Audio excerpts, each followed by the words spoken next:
"Dad, I can't come home for Christmas." The millionaire's hand froze mid-air, coffee cup suspended between table and lips. The waitress's voice cracked as she whispered into her phone, "Dad, I can't come home for Christmas," tears streaming down her face. What happened next would change both their lives forever, but not in the way either of them expected. Sarah wiped her eyes with the back of her hand, unaware that Marcus Donovan, tech mogul worth billions, had overheard everything. She'd been working double shifts at this diner for months, saving every penny, but yesterday's car breakdown had drained her savings completely. Now, standing in the corner of the busy diner, she couldn't hold back the tears as she broke her father's heart, the same father who'd been counting down the days until he could hug his only daughter again after 2 years apart. "I'm so sorry, Dad," she whispered, her voice barely audible above the clinking dishes and holiday music. "The car repair took everything I had saved." What Sarah didn't know was that her father wasn't just disappointed, he was hiding something that made this Christmas possibly their last chance to be together. Marcus watched as she composed herself, straightened her apron, and plastered on a smile before approaching his table. "Refill, sir?" she asked, her voice steady despite the redness around her eyes. "Actually," Marcus replied, "I think I need something else entirely." Sarah had always prided herself on being independent. After moving across the country to pursue her dream of becoming a nurse, she'd refused any financial help from her father. But what she didn't know was that the man sitting at table 7 wasn't just any customer, he was someone who'd lost his own family in a Christmas Eve accident 5 years ago, and her phone call had just awakened ghosts he'd been running from ever since. "I couldn't help overhearing," Marcus said, his voice low. "About Christmas." Sarah's face flushed with embarrassment. "I'm sorry, sir. It won't happen again." "No, that's not." Marcus paused, surprised by his own impulse. "Look, I have a proposition for you." The diner manager, Frank, watched the exchange with narrowed eyes. He'd always resented Sarah's popularity with the customers, and he'd been looking for any excuse to fire her before the holiday rush. Little did Sarah know, Frank had been sabotaging her schedule for weeks, ensuring she'd never make enough to visit home. "I'd like to buy you a plane ticket home," Marcus said simply. Sarah stepped back, nearly dropping her coffee pot. "Excuse me?" "No strings attached," Marcus continued. "Consider it a Christmas bonus from a satisfied customer." What Sarah couldn't possibly know was that Marcus had recognized her father's name when she mentioned it on the phone. James Miller had once saved Marcus's life during a hiking accident 20 years ago, a connection that would only be revealed when Sarah finally made it home. "I can't accept that," Sarah said firmly, though her heart raced at the possibility. "That's incredibly generous, but—" "But nothing," Marcus interrupted. "I've been blessed with more money than I could spend in 10 lifetimes. Let me do this one thing." As Sarah reluctantly accepted his offer, neither of them noticed Frank slipping into the back office, making a call that would put both their journeys in jeopardy. 3 days later, Sarah found herself boarding a plane, still in disbelief. The mysterious millionaire had not only purchased her ticket but had insisted on upgrading her to first class.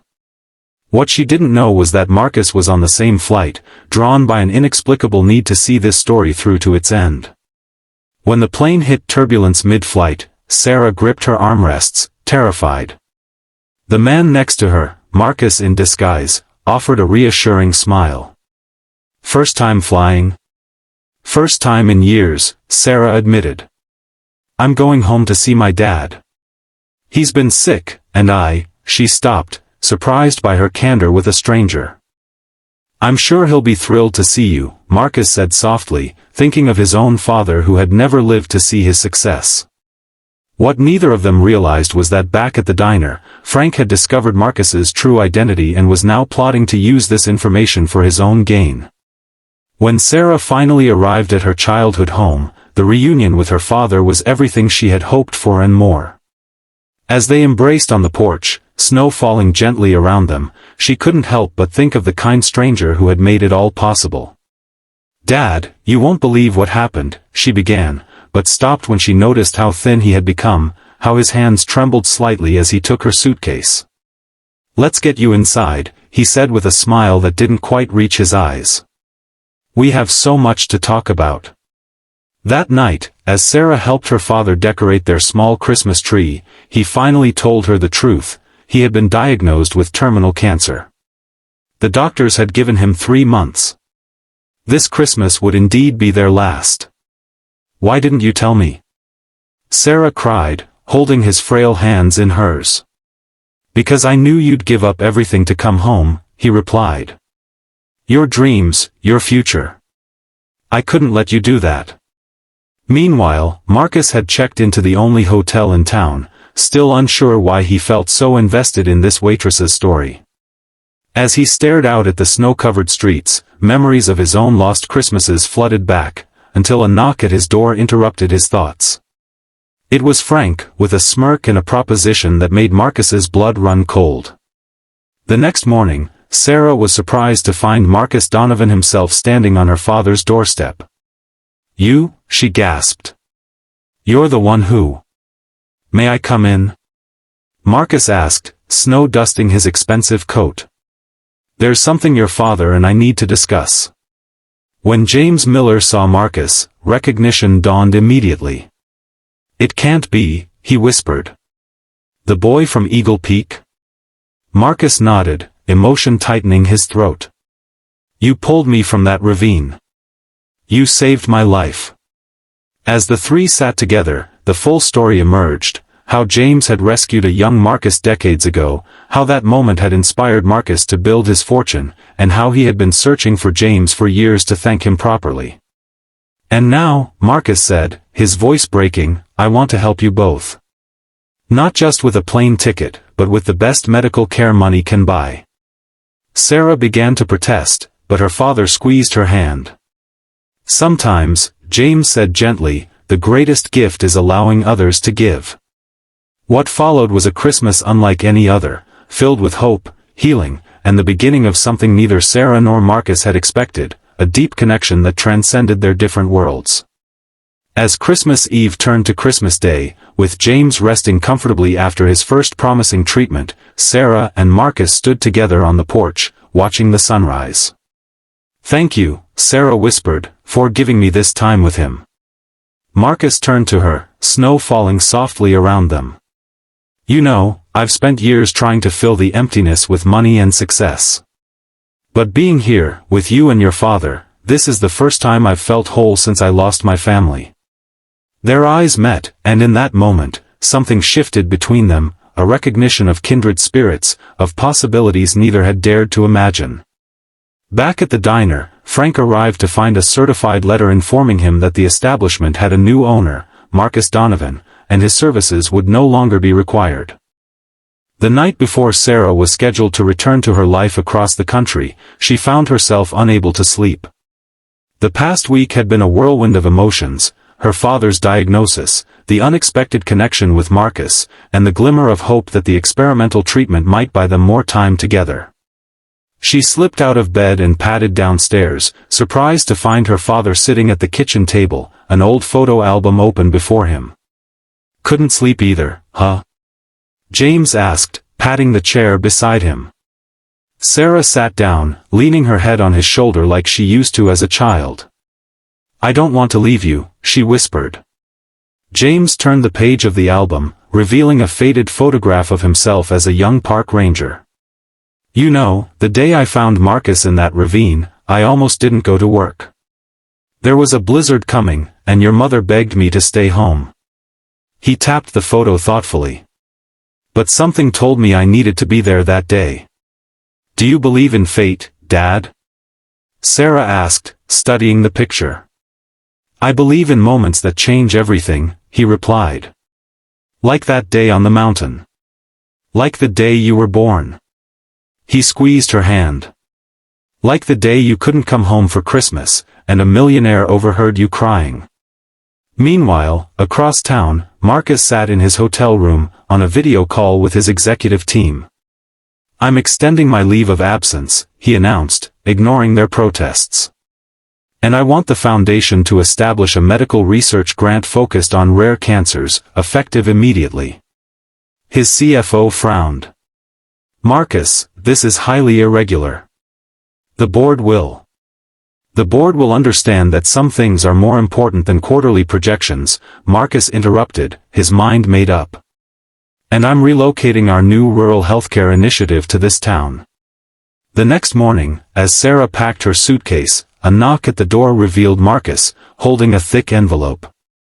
What's this? She asked, taking it hesitantly. A job offer, he replied. The Donovan Foundation is establishing a healthcare center here. They need a nursing director who understands the community. Sarah's eyes widened. But I haven't even finished my degree. You will, Marcus said confidently. With a full scholarship and a guaranteed position waiting. You can stay here, with your father, and still follow your dreams. Tears filled Sarah's eyes. Why are you doing all this? Marcus looked past her to where James sat by the window, watching the snow fall. Because 20 years ago, your father didn't just save my life, he showed me what it means to put others first. I've built an empire, but I never understood the purpose of wealth until now. That spring, as the last snow melted and the first flowers pushed through the soil, James's doctors were amazed by his response to treatment. We can't explain it, they told Sarah. But the cancer is retreating. I can explain it, James said with a wink. It's hard for cancer to grow when you're surrounded by this much love. The small healthcare center grew rapidly, becoming a beacon of hope for the rural community. Sarah completed her nursing courses online while working alongside Marcus to expand their services. And somewhere along the way, their professional partnership blossomed into something deeper. One evening, as they walked through the town square where Marcus had funded a new community garden, Sarah stopped suddenly. You know, you never told me what Frank wanted that night at the hotel. Marcus laughed. He tried to blackmail me, said he'd go to the tabloids with a story about how the reclusive tech billionaire was stalking a small-town waitress. And what did you do? Sarah asked, curious. I offered him a job managing a diner I own in Alaska, Marcus replied with a mischievous grin. Very remote. Excellent fishing. Terrible cell service. On Christmas Eve, exactly 1 year after Sarah's tearful phone call in the diner, she stood in her father's living room, surrounded by friends and neighbors. James, now in remission, raised his glass in a toast. To second chances, he said, his eyes bright with life. And to the daughter who couldn't come home for Christmas, until a stranger with a kind heart made it possible. Marcus slipped his arm around Sarah's waist, pressing a kiss to her temple. Not a stranger anymore, he whispered. And not just for Christmas.